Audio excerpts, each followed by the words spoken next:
चलो हेडिंग डालो। Area of A triangle, त्रिभुज का क्षेत्रफल। एरिया ऑफ ए ट्रायंगल, त्रिभुज का क्षेत्रफल।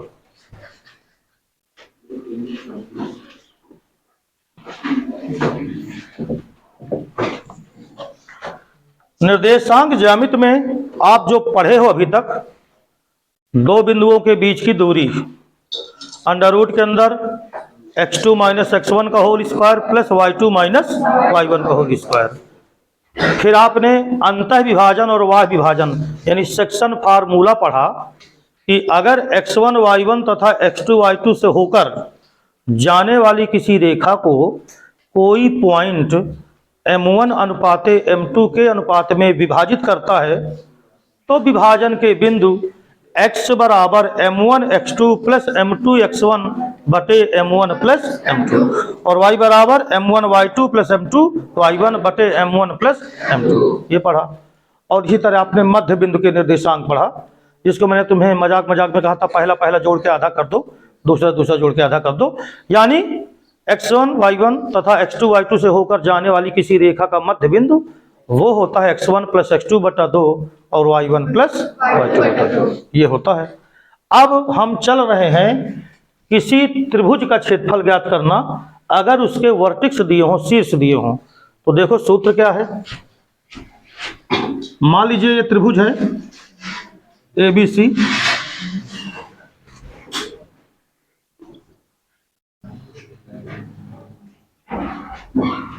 त्रिभुज ABC है।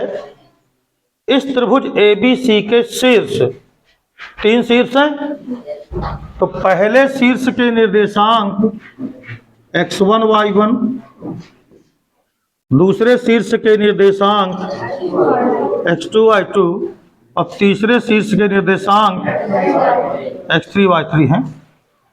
तो त्रिभुज का जो क्षेत्रफल होता है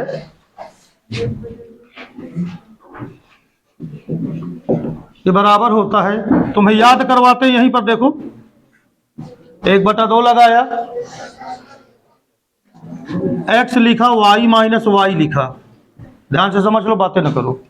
फिर प्लस x लिखा, y माइनस वाई लिखा, फिर प्लस x लिखा, y माइनस वाई लिखा। आगे यहां लिखना है 1 2 3 सीरियल से, देखो 1 2 3, 4 तो है नहीं, शीर्ष कितने हैं 3, तो 1 के आगे वाला यहां लिखो 2, 2 के आगे वाला, मगर 3 के आगे फिर 1 आ जाएगा क्योंकि 4 है ही नहीं है, तो 3 के आगे 1, 2 के आगे 3, 3 के आगे 1 और 1 के आगे 2। यह है त्रिभुज का क्षेत्रफल का सूत्र।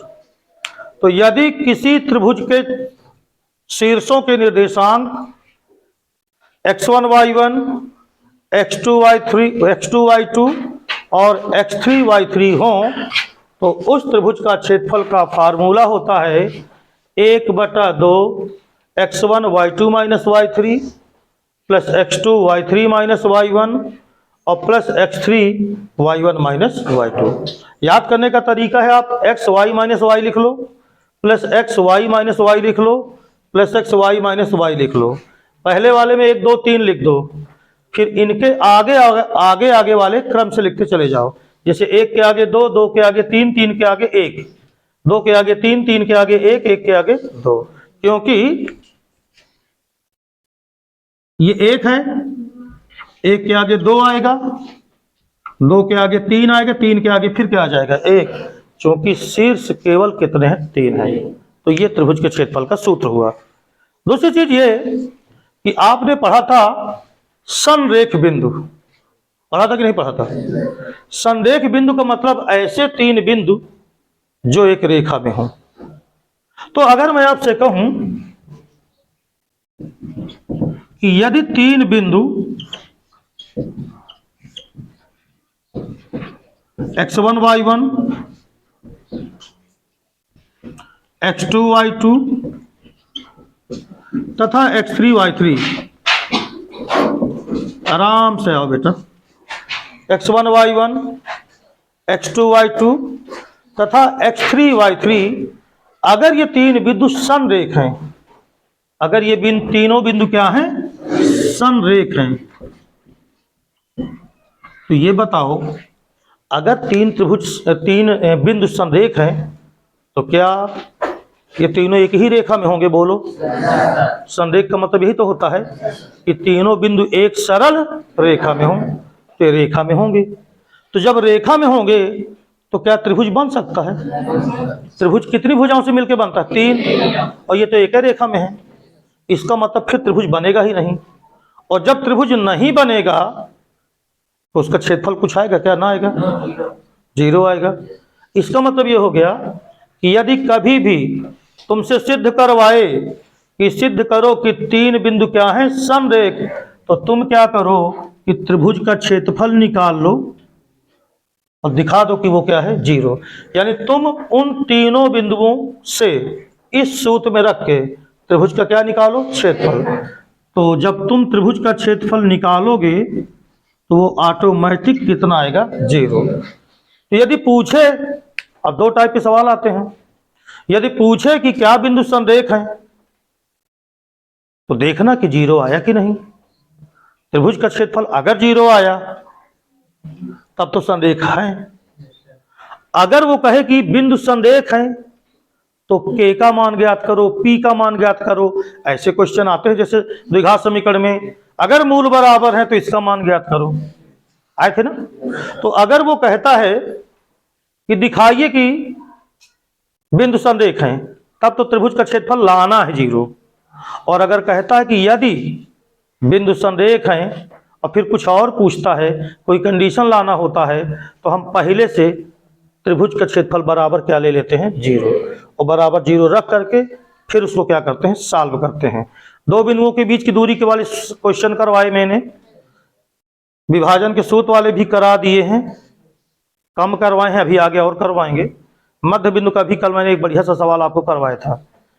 अब एक लास्ट फार्मूला ये हो जाए, फिर हम इसके एप्लीकेशन करते हैं, तो लगातार सवाल करेंगे ढेर सारे, फिर हम ले आएंगे आपको एनसीईआरटी में, ठीक है। तो इतना सूत्र नोट कर लो, बस हो गया। आज तुम भी सवेरे, अच्छा तुम सवेरे नहाने लगे हो, ठीक है। दीपावली की छुट्टी 26 तक रहेगी, सही है। क्वेश्चन की शुरुआत करते हैं। पहले चूंकि स्टार्टिंग करेंगे तो पहला क्वेश्चन थोड़ा सा नॉर्मल लेंगे, फिर इसके बाद उसको बढ़ाएंगे। तो पहला क्वेश्चन क्या है? क्वेश्चन है उस त्रिभुज का क्षेत्रफल ज्ञात करो। लिखो, उस त्रिभुज का क्षेत्रफल ज्ञात करो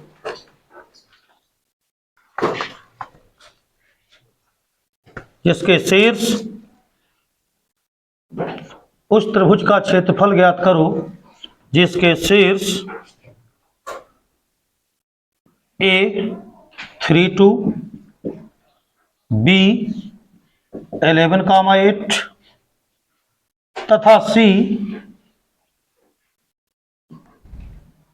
8 12 हैं।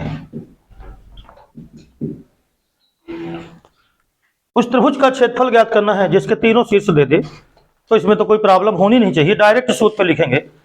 अब सुनो, सबसे पहले हमने त्रिभुज बना लिया इस तरह,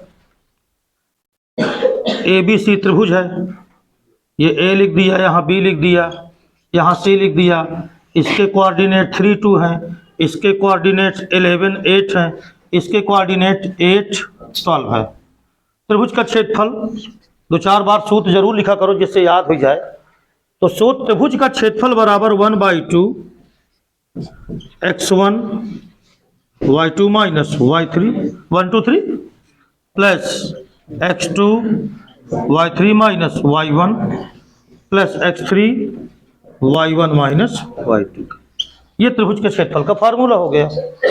इसमें रख दो सारे मान। तो 1/2 x1, अब x1 y1 लिखने में गलती ना हो ये जानने के लिए इनके ऊपर चाहो तो लिख दो x1 y1 x2 y2 और ये हो गया x3 y3, क्योंकि यहीं पे गलती हो जाती है। जहाँ x1 लिखना है वहाँ धोखे में x2 लिख जाता है, और जहाँ y1 लिखना है वहाँ x1 लिख जाता है। इस तरह ये गलती ना होगी अगर आप ऊपर लिख दोगे। तो x1 लिखा 3, y2 माइनस y3 तो 8 माइनस 12 प्लस x2 कितना है यहाँ पर 11, y3 माइनस y1 तो 12 है, और माइनस बोलो कितना 2 प्लस x3 कितना है 8, और y1 माइनस y2 तो 2 माइनस 8, 2 माइनस 8। याद रखो त्रिभुज का क्षेत्रफल जो होता है ना वो पॉजिटिव ही आता है, इसलिए मॉड लगा रहता है क्षेत्रफल के सूत्र में। तो मैं आपको बता दूं कि अगर माइनस भी आए तो त्रिभुज का क्षेत्रफल प्लस ही होगा, इसलिए माइनस अगर मान लो -10 आ रहा है तो उसको +10 ही लिखना। तो यहां पर 1/2, 8 में 12 निकालोगे -4 आया, -4 को गुणा 3 में करो -4 टाइम 12। इधर देखो 12 में 2 निकाला 10 आया, 10 का गुणा 11 में करो 110 धन 2 में से 8 निकालो -6, और -6 का गुणा किया 8 में तो माइनस का 48 48 राइट है। अर्थात ये त्रिभुज का क्षेत्रफल बराबर 1/2। अंदर देखो क्या आ रहा है, 110 प्लस का है तो ये प्लस का 110 हो गया, और माइनस के दोनों जोड़ लो तो क्या 60 हो रहा है क्या, तो माइनस का 60, तो 1/2 गुणे कितना बचेगा 50, और इसका 1/2 करोगे तो कितना आएगा यूनिट स्क्वायर। तो ये आ गया त्रिभुज का क्षेत्र। तो ये पहला सवाल जो बिल्कुल सीधा साधा आराम से आप लगा सकते हो। क्वेश्चन नंबर दूसरा लिखो,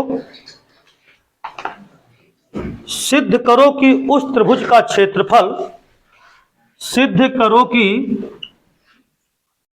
उस त्रिभुज का क्षेत्रफल जिसके शीर्ष, सिद्ध करो उस त्रिभुज का क्षेत्रफल जिसके शीर्ष t, t-2, t+2, t+2 और तीसरा शीर्ष दिया है t+3, t। सिद्ध करो उस त्रिभुज का क्षेत्रफल जिसके शीर्ष t, t-2, t+2, t+2 और t+3, t है, t से स्वतंत्र है, t से स्वतंत्र है, independent of t. Prove that the area of triangle whose vertex are t, t-2, t+2, t+2, t+3, t independent of t। यानी तुम्हें यह सिद्ध करना है कि इसका जो क्षेत्रफल आएगा वो t से स्वतंत्र होगा, मतलब t से कोई लेना देना नहीं होगा, और जबकि शीर्ष में t ही लिखे हैं तो हमें कुछ ज्यादा दिक्कत नहीं है। हमें करना क्या है, केवल एरिया तो ही निकालना है। तो पहले तुम एरिया निकालो, वो अपने आप पता चल जाएगा कि स्वतंत्र है कि परतंत्र है, कि आजादी मांग रहा है कि नहीं मांग रहा, सब पता चल जाएगा। लेकिन अपना काम क्या है, जो अपना काम है वो तो करो। अपना काम है त्रिभुज का क्या निकालना, क्षेत्र। आइए निकालते हैं। तो area of triangle delta is equal to 1/2। मैं एक बार फिर से फार्मूला लिख रहा हूं, जबकि मुझे याद है, आपको नहीं याद तो आपको तो अवश्य लिखना चाहिए। x1 y2 minus y3 plus x2 y3 minus y1 plus x3 y1 minus, सही लिखा कि गलत, देख लो, अगर गलत हो तो बता दो मुझे। अब सुनो, यहां पर सूत्र तो आपका सही लिखा है, जो सबसे बड़ी गलती होती है वो क्या होती है, मैं फिर से आपको बताऊं, मान रखने में। इसलिए मैं कहा करता हूं कि भैया एक रफ में आप ऐसे आप लिख लो। देखो पॉइंट x1 y1 होते हैं, लड़का का होता है x1 x2 बना लेता है इनको, और बस वही गलत हो जाता है। तो x1 y1, x2 y2, x3 y3, ये हो गए। और लिखते हैं इसको 1/2।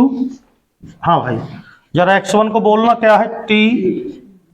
अब देखो y2 - 3 है, आप बोर्ड के विद्यार्थी हो कक्षा 10 के, तो इसलिए चिन्हों का ध्यान तो रखना ही पड़ेगा।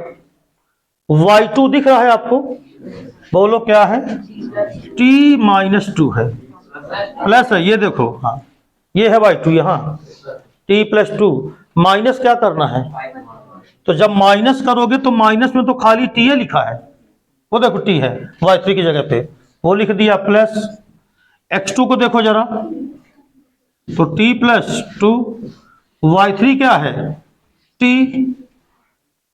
y3 में y1 घटाना है, जरा y1 तुम्हें दिखाई दे रहा है, t-2 है, जब घटाओगे तो -t और +2, यही गलतियां तुम करते हो चिन्हों वाली, नहीं समझ में आया। प्लस x3 देखो जरा, t+3 और y1 - y2, ये है y1, t+2 वो t-2 और -y2, तो -t और -2। अब मेरी बात सुनो, इतना लिखने के बाद धोखे से कहीं कोई गलती तो नहीं हो गई, इसके लिए हम इसको एक बार चेक कर लेते हैं, जरा बताओ ये क्या लिखना है यहाँ, x1, तो x1 देखो सही लिखा, बिल्कुल ठीक, y2 t+2 -y3 t plus x2, ये देखो t+2, y3 - y1, तो y3 क्या है t माइनस y1 है t-2, तो -t+2 प्लस x3, हाँ x3 बोलो कितना है t+3, ये देखो, फिर y1 - y2, y1 है t-2, तो ये लिख दिया t-2, और y3 क्या है t+2, मगर इसे घटाना है तो -t-2 बराबर 1/2। पहले कोष्टक में देख लो, फिर बाद में कुछ करना, बताओ, t से t कैंसिल, t से t कैंसिल, t से t भी कैंसिल, बोलो, अब बताओ यहां क्या बचा 2t, यहां पर 2 का गुणा होगा अब, तो +2t और प्लस 2 दूनी 4 आ गया। यहां चेक करो, माइनस का 2t, देखो ना इधर, माइनस का 2t, ये माइनस, अच्छा हाँ, माइनस का 2, तो माइनस का 4 हो जाएगा, तो देखो माइनस का 4 यहां से मिला, तो -4t और -4 12, ये आ गया 2t प्लस का 2t, तो प्लस का 4t माइनस का 4t कैंसल, 1/2, बोलो कितना आया, 4 2, वो 4 में से 12 निकालो, -8 आया, -4 आया। मैं पहले तुम्हें इसीलिए समझा दिया हूं कि क्षेत्रफल में क्या लगा होता है, माड, माड का मतलब होता है क्षेत्रफल कभी ऋणात्मक नहीं होता, तो अगर हल करने पे माइनस भी आए तो भी उसे बेटा क्या लिखा जाता है, प्लस, ये देखो माड लगा दिया मैंने इसीलिए, मतलब अब माड मैंने लगा दिया, ना भी माड लगाओ तो नीचे आपको -4 नहीं लिखना, बराबर क्या लिखना है, 4 यूनिट स्क्वायर। अब चूंकि ये 4 आया, तो क्या इसमें तुम्हें कहीं टी दिखा क्या, तो इसका मतलब टी से क्या है, स्वतंत्र है, टी से स्वतंत्र है, जो टी से स्वतंत्र है, ये चल रहा है।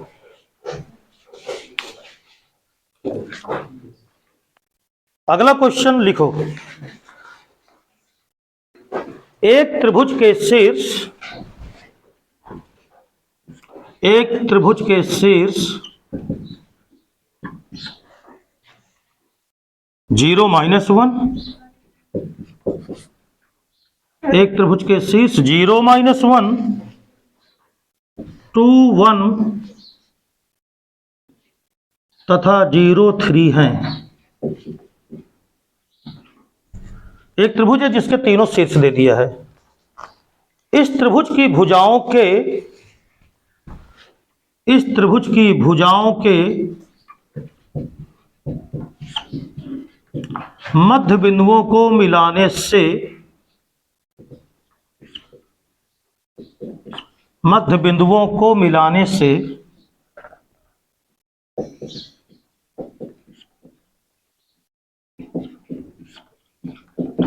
प्राप्त त्रिभुज का क्षेत्रफल ज्ञात करो। प्राप्त त्रिभुज का क्षेत्रफल ज्ञात करो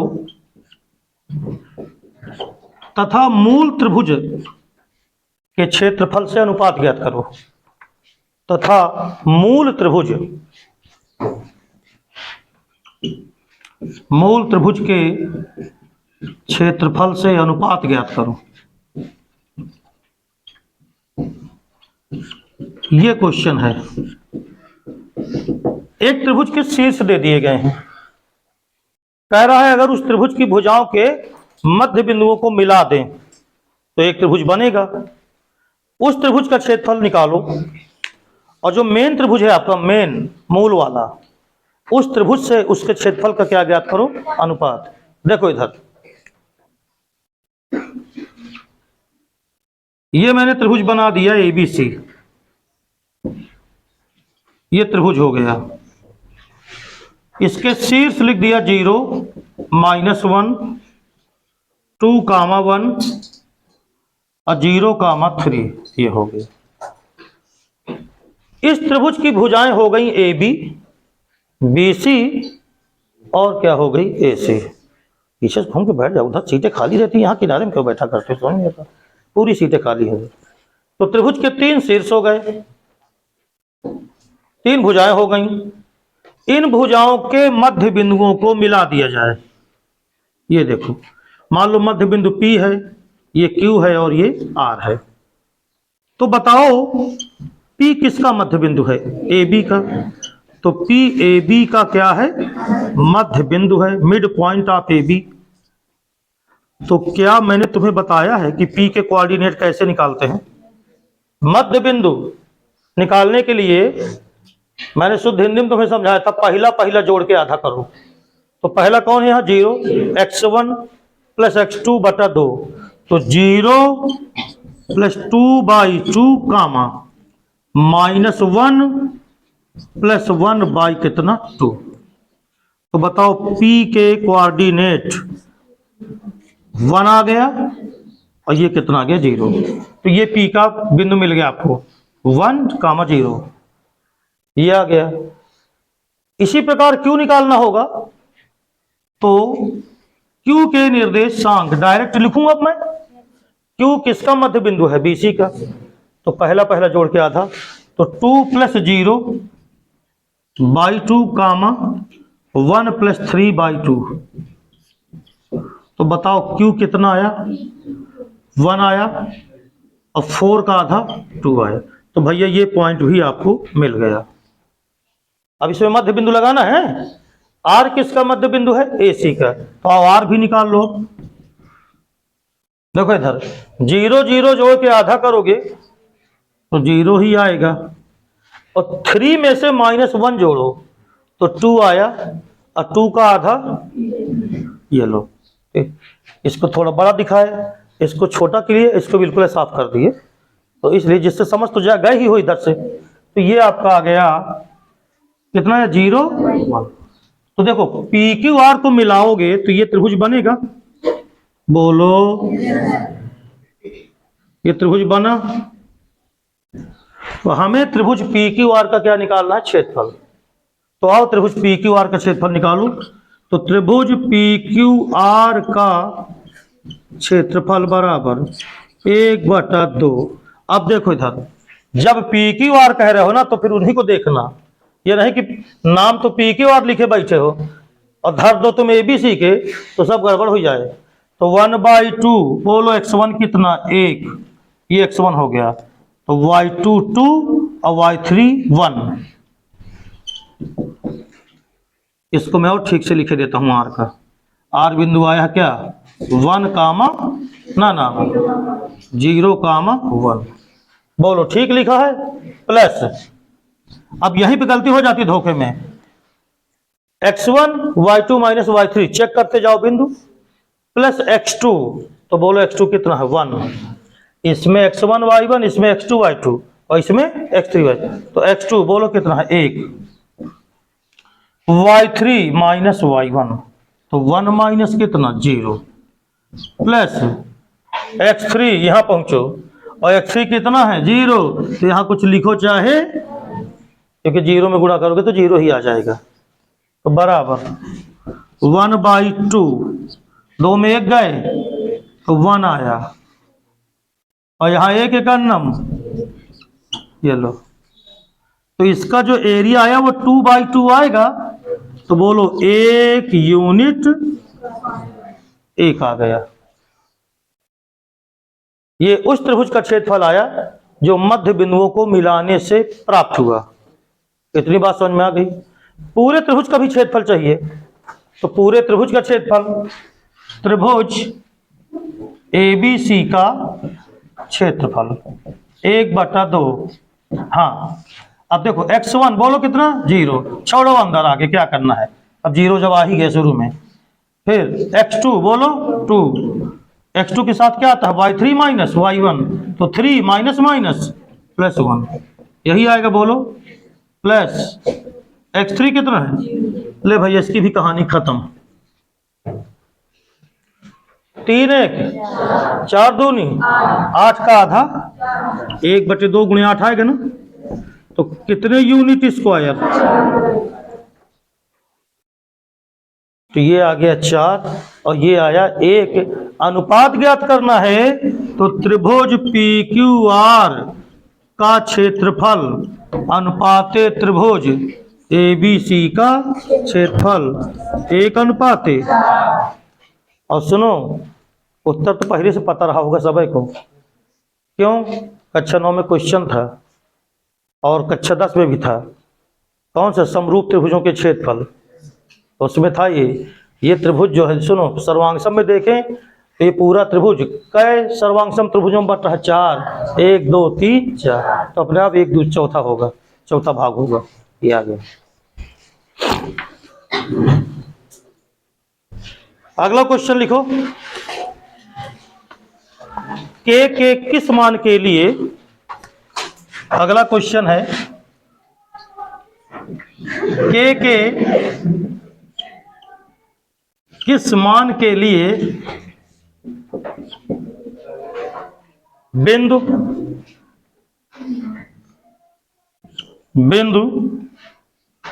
के कामा 2 - 2 के माइनस के प्लस 1 कामा 2 के और -4 माइनस के कामा 6 - 2 के संरेख हैं। आया संरेख वाला सवाल, के किस मान के लिए कह रहा है ये दिए गए बिंदु क्या हैं, संरेख है।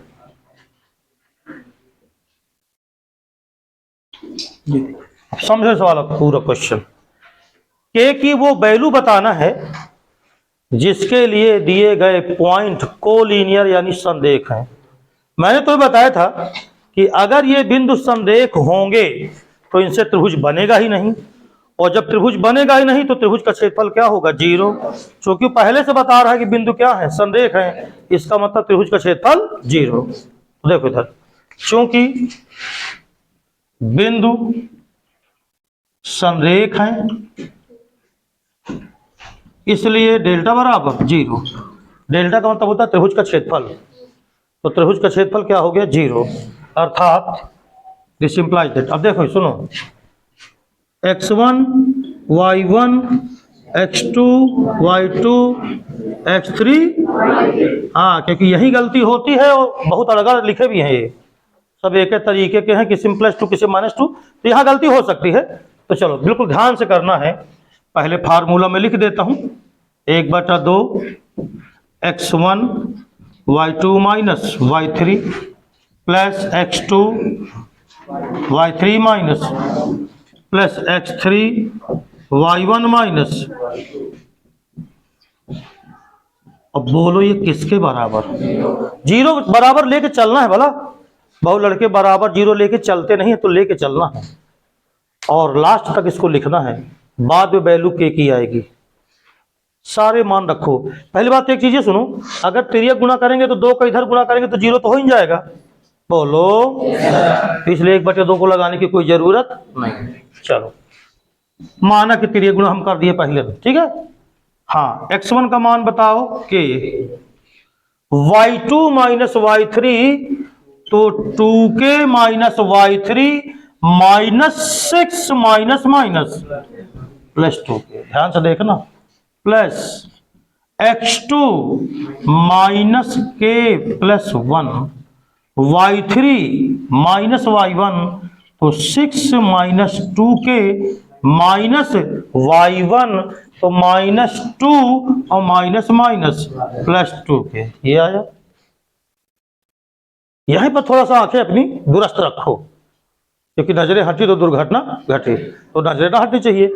फिर प्लस x3 में आ जाओ तो -4 माइनस k, x3 हो गया, y1 माइनस y2 तो y1 है 2 माइनस 2k, ये y1 हो गया, माइनस y2 तो माइनस कितना 2k।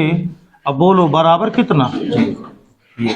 बस ये सावधानी से लिखना है आपको एक लाइन, अगर ये सावधानी से लिख गए तो फिर आगे तो कोई टेंशन नहीं है, बस पहली यही लाइन मेन होती है। दिस इंप्लाइज दैट, बताओ 2k और 2k 4k हुआ, 4k का गुणा k में करेंगे तो 4k का स्क्वायर, और 6 का गुणा k में करोगे तो माइनस का 6k। बोलो समझ में आ गया। प्लस ये बताओ, ये माइनस का 2k है, ये प्लस का 2k है, तो कैंसिल हुआ, 6 में से 2 निकालो, प्लस का 4 आया, प्लस के 4 का गुणा माइनस के k में करोगे तो माइनस का कितना 4k। बोलो आया, यहां से कितना का है, प्लस का 4 आया था ना, प्लस 1 में करो तो प्लस का कितना 4, ये आ गया, इतना और हो गया। अब यहां जरा सुनो, ये कटने वाले नहीं है, ध्यान से देखना, तो प्लस, अब माइनस के 4 का, अच्छा इन दोनों को चलो एक लाइन और लिख देता हूं, फिर प्लस माइनस का 4 माइनस के, और उधर से आएगा 2 माइनस कितना 4k आएगा, बराबर कितना 0। एक लाइन बढ़ा है दिया तुम्हारे लिए, नहीं तो बढ़ाता नहीं हूं जल्दी, लाइन तुम्हारे लिए इतना कर दिया।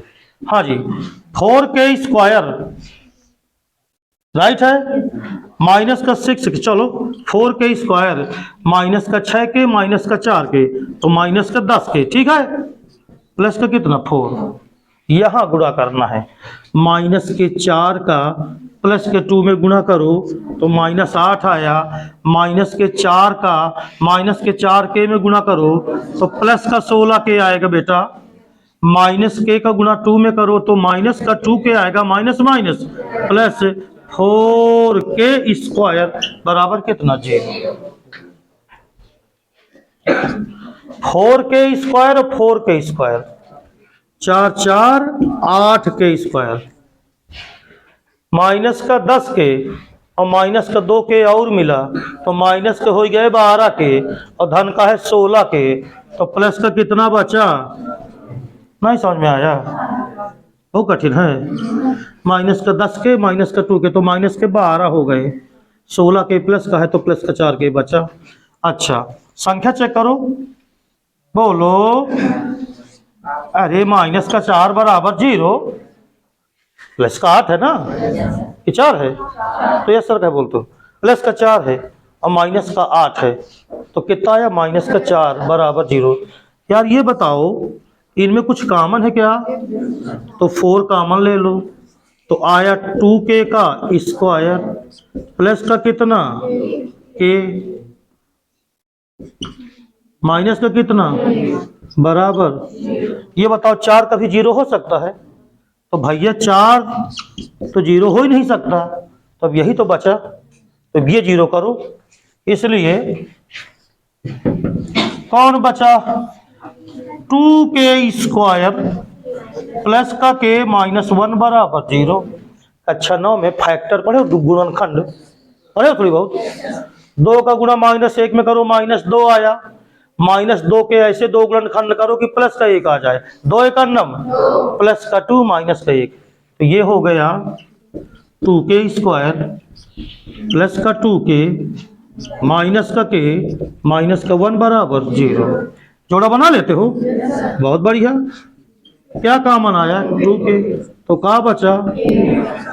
यहां से माइनस का 1 कॉमन, माइनस का 1 कॉमन, तो k प्लस 1 बराबर कितना? 0। एक कोष्टक में k प्लस 1, एक में 2k माइनस 1 बराबर कितना? 0। दो गुणनखंडों का गुणनफल अगर 0 के बराबर है तो या तो ये 0 और या तो दो संख्याओं का गुणनफल 0 कब हो सकता है?